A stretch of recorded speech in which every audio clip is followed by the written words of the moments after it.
안녕하십니까, 한쌤입니다. 오늘은 제목은 거창한데 그냥 옛날 이야기 재미있는 것 좀 해보려고 한번 카메라를 들어봤습니다. 참 못 살았다, 그쵸? 전후의 대한민국은 참 비참하고 힘든 삶을 이어갔을 겁니다. 우리나라 사람들의 집에 대한 집착이 어느 정도 이해는 됩니다. 서울에 인구가 몰리고 살 곳이 없어져서 이렇게까지 움막을 짓고 기거를 하셔야 됐던 그런 환경에 처하셨던 분들은 당연히 집에 대한 집착이 있을 수밖에 없었을 것 같고, 그러다 보니 그게 이제 부모님의 영향이 미쳐서 집에 대한 또 집착, 그게 또 부동산 불패로 또 이어져서 우리네 세대들이 또 이제 집을 많이 사게 되는 상황들이 좀 엮여 있는 게 아닐까 싶습니다. 예전에는 서울의 도심에 포장도로가 얼마 없어서 한 20% 정도밖에 포장이 안 되어 있었다고 해요. 교통이 참 불편했을 것 같습니다. 저도 보지 못한 뭐 이런 장면인데, 서로 이제 농사를 지으시고 또 이동수단으로까지는 안 쓰셨을 것 같은데 농사의 수단으로서는 충분히 사용하시지 않았을까. 6.25 전후가 좀 많이 지나고 나서는 장면내가부터 경제발전 5개년 계획을 발표해서 경제를 좀 살리려는 노력들을 그때 시작을 하기는 했었습니다. 그런데 실질적으로 이뤄진 건 68년 영동 1지구 토지구획 정리 사업은 강북에 사람이 너무 많고 건물이 꽉 차가지고 이제 기거도 힘들고 다른 땅을 개발을 해야 되겠다라고 생각을 하고 나서 그걸 강남으로 확장을 짓고 난 이후에 강북에 건물을 못 짓겠다고 합니다.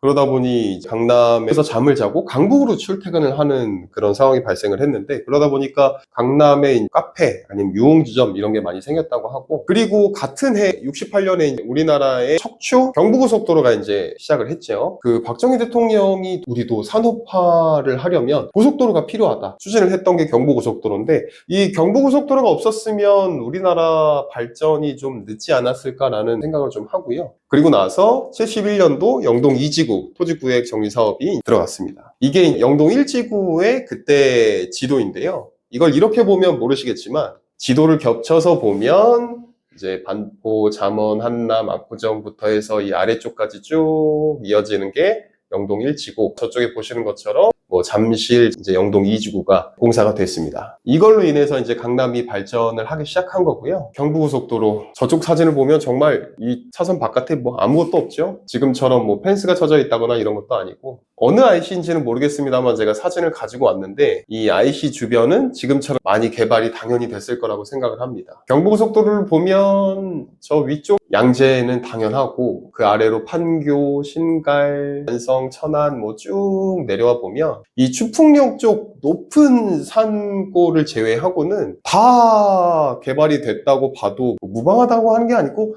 이 경부가 뚫린 곳은 다 개발이 됐다고 봐야 되겠죠. 우리나라 최초의 지하철입니다. 서울역을 시작으로 청량리까지 가는 7개 역이 우리나라 최초의 노선입니다. 요거는 좀 많이 옛날 건데, 요건 조선시대 쪽에 가깝습니다. 이 시흥은 경기도 시흥이 아니고 이제 서울 시흥이 이쪽 서울로 편입되고 광주, 양주 이렇게 쭉 뺏어가지고 이제 서울이 점점 커지는 거가 됐죠. 강남 8학군도 그때 생겼습니다. 이쪽을 강남 8학군이라고 우리가 부르는데, 요거를 박정희 대통령 때 지정을 해가지고 강남 서초구에 중고등학교를 이제 강남 8학군으로 지정을 하자. 지금은 학군이 가장 좋은 곳으로 평가를 받고 있고요. 복부인이 갑자기 왜 나오냐? 아시다시피 이 복부인이 뭔지는 다들 아실 것 같고, 땅을 사러 그렇게들 다녔다고 하잖아요, 부인들이. 그럼 왜 부인들이 사러 다녔을까요? 제가 이제 부동산 업을 하는 만큼 제가 사러 다녀도 되는데 왜 와이프를 시켰을까요? 예를 들어서 제가 정치를 한다거나 국가에서 고위직이면 제가 직접 땅을 사러 다니기는 좀 어려웠겠죠. 그래서 와이프를 이제 시키거나 뭐 이런 식으로 해가지고, 지금도 뭐 고위직 공무원들 청문회 하는 거 보면 항상 토지 얘기가 나오잖아요. 차명으로 했다 뭐 이런 얘기들. 이때도 마찬가지였습니다. 그러면 그 땅을 사는 돈은 어디서 나왔냐? 현금이 물론 있으신 분들도 있었겠지만 뭐 그렇다고 하더라도 자기 돈으로 땅을 사기는 조금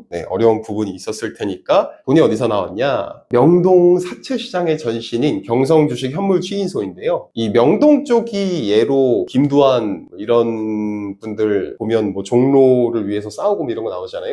종로를 차지하기 위해서. 지금은 강남이지만 이제 예전에는 강북, 특히나 이제 일제시대 그때는 일본인들이 명동 쪽 강북에 많이 살았습니다. 그러다 보니까 이 종로, 명동 이쪽이 우리나라에서 잘 사는 사람이 많았던 도심이고, 그쪽에 일본인들이 많았고 돈 많은 사람들이 그쪽에 이제 많이 있었고요. 명동에 있으셨던 분들이 돈을 빌려주고 그게 사채시장의 원조가 됐다는 얘기가 있습니다. 그래서 복부인들이 영동 사채시장과 같이 움직여서 토지를 구매하고 개발지가 어딘지 이제 유력 정치인의 와이프니까 정보를 갖고 또 이 사람들이 돈을 갖고 같이 움직여서 땅을 샀다. 뭐 이런 식으로 진행이 됐다는 걸로 얘기가 들려오고 있습니다. 방금 보셨던 주식현물 추인소가 여기 이쪽입니다. 저 위에 보시면 본정통이라고 되어 있죠? 옛날 종로의 모습입니다.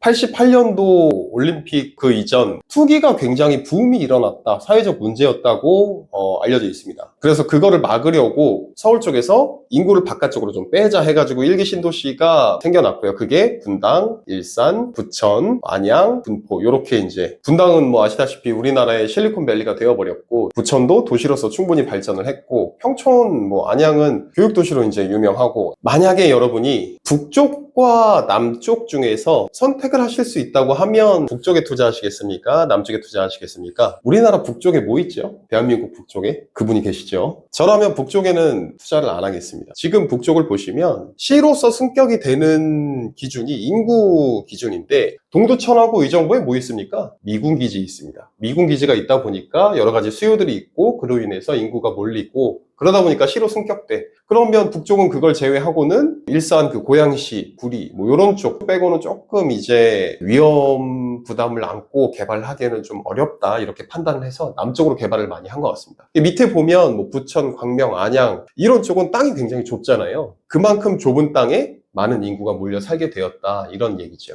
아까 보여드렸던 1호선 7개 역이 이제는 뭐 셀 수도 없을 만큼 많은 역들로 늘어났습니다. 그리고 지금도 역은 많이 개통을 또 추가로 하고 있죠. 뭐 GTX도 있고 뭐 남쪽 서쪽 할 거 없이 다 새로 추가로 이제 공사를 하고 있는데 앞으로는 어떻게 더 될지 기대가 되는 부분이기도 합니다. 지금까지 우리나라 개발 어떻게 개발이 되어 왔는지에 대해서 말씀을 한번 드려봤는데 옛날 이야기를 하는 느낌으로 한번 진행해 봤습니다. 얘기를 들으시면서 재미있었던 부분도 있으셨으면 좋겠고 정보를 전달해드리는 교육까지는 아니지만 재밌는 얘기를 해드리는 시간이었어도 좋았었겠다고 생각을 합니다. 다음에도 뭐 더 재밌는 얘기, 더 좋은 매물 있으면 다시 한번 찾아뵙도록 하겠습니다. 감사합니다. 한쌤이었습니다.